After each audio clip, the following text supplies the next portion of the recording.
So the sulfonylureas are the first group of drugs we're going to talk about for the management of type 2 diabetes.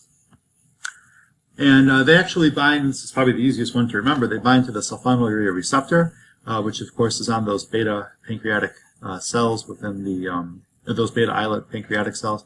And when these drugs are bound, these drugs stimulate the release of insulin on that cell. So a lot of people will sometimes think of these drugs as oral insulin. Of course, you can't orally take insulin because your digestive enzymes would degrade it, but the physiologic outcome is pretty similar to taking insulin. From a clinical standpoint, the target population would be patients that have a insulin deficiency, so they have diabetes, of course, but there is some beta cell functionality. Okay, so you can't obviously stimulate the release of insulin from a beta cell if the beta cell is non-responsive. So there has to be some life left in the beta cell in order to achieve this. And from another clinical standpoint, the glucose target is really looking at kind of the fasting outcome. So here's a nice kind of summary table that Dr. Prasad has put together in terms of all the different factors that produce hyperglycemia. And of course, there's the pancreas looking at reduced insulin secretion, and this is the site of activity, of course, of our sulfonylureas. There's two classes of drugs. I really want you to focus on the second generations, and you'll see why. The first generations, they're a little bit older, and as the text points out, they're almost archaic. Hardly anyone uses them. The second generation drugs, glyburide, lamipridine, glipizide, these drugs are quite commonly used, and they're 100 to 200 times more potent than the first generation drugs. And so from a hepatic or pharmacokinetic standpoint, they're all hepatically metabolized.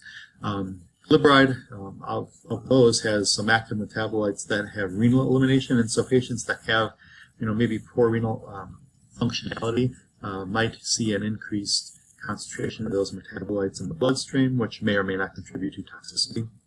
In terms of efficacy, they can reduce the fasting plasma glucose by anywhere to from 60 to 70 milligrams per deciliter.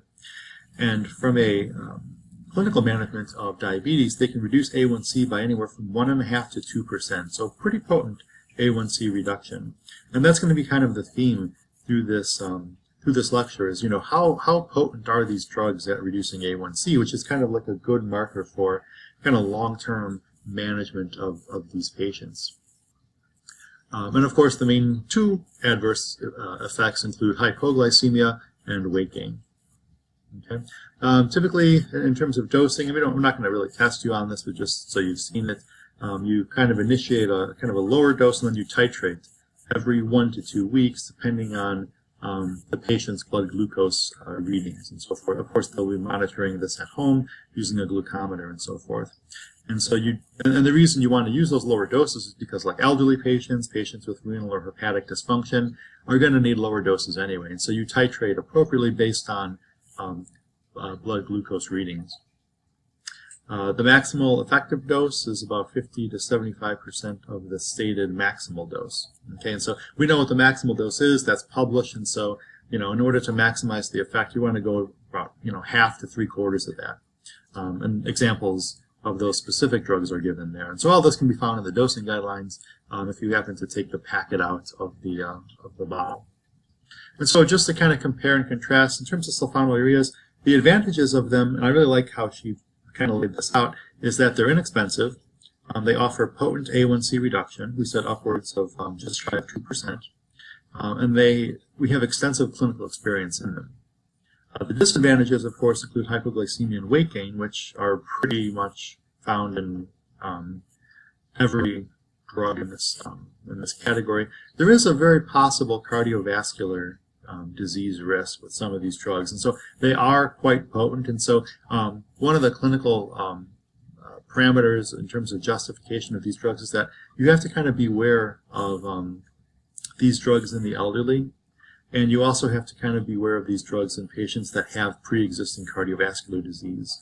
Some of those patients just cannot withstand the possible changes in glycemic control, and they have a higher risk of developing hypoglycemia when used on these drugs. But still, you can still find these drugs in older people, just probably more likely at the lower dose.